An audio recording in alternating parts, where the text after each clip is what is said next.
Ladies and gentlemen, it's a great pleasure, but above all a great honor for me, first to be invited to participate in the selection of a Science Prize winner, and second, to give this speech.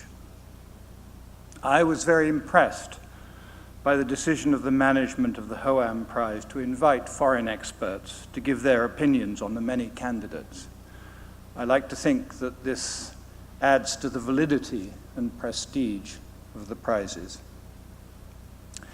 Now, not everyone approves of prizes, and some think, like the dodo bird in Alice's Adventures in Wonderland, that, I quote, "everybody has won and all must have prizes."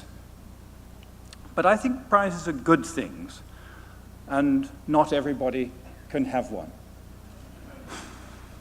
For they celebrate outstanding achievements by talented, perhaps a bit lucky sometimes, but invariably dedicated individuals who have done something wonderful, something worthy of our highest admiration, something to which we might all aspire, but usually never can do ourselves for various reasons, including not only stupidity or sloth, but also simple ordinariness.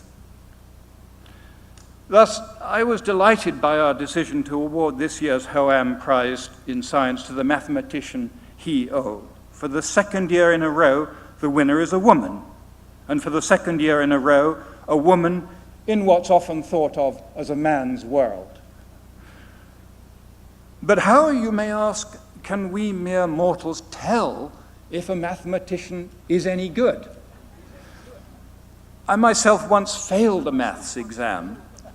Apart from the driving test, the only exam I ever failed. And like most of you, I'm sure, have absolutely no idea what, I quote, "her Diophantine analysis of thin groups offers a profound understanding of Zaremba's conjecture" actually means. The answer, of course, is that we consulted Dr. O's peers, all of whom said the same thing. She is a leader in her chosen fields. Note the plural. They said this with considerable enthusiasm. She's a great mathematician. Dr. Namgyu Park is an engineer who developed the first solid-state perovskite solar cells with long-term stability and high efficiency. I looked him up.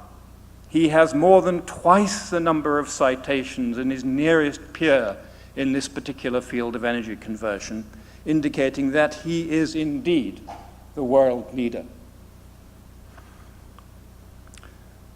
I used to work in a cancer institute, and I learned that the trouble with tumors is that they aren't only made of cancer cells.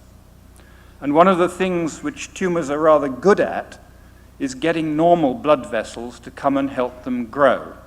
Dr. Gu-Young Ko has made great advances in understanding how they do this, which can then be exploited to stop them doing it and hereby stifle the growth of the tumor. And Kwangchul Yoon, this year's winner of the Hoam Prize in the Arts, is a very distinguished opera singer, a bass who has tremendously enhanced the reputation of Korean artists on the world stage.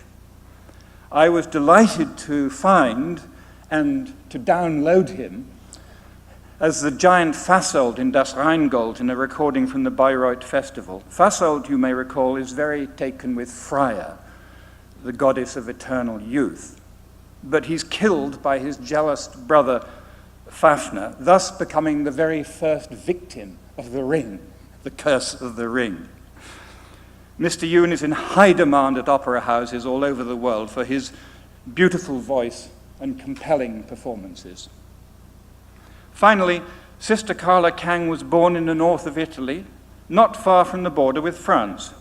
She came to Korea, as we've heard, as a nun 50 years ago in 1968, devoting her life to the sick and the poor, especially those afflicted by the disease leprosy. She learned Korean.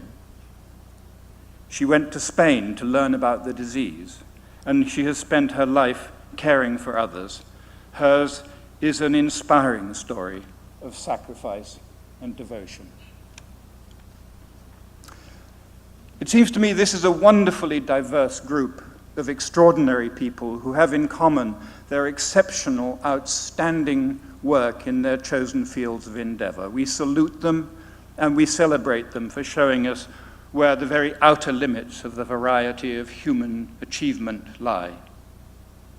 And in conclusion, I want to thank and congratulate the HOAM Foundation for its imaginative and far-sighted support of these prizes, because I can think of no better way of celebrating the human spirit.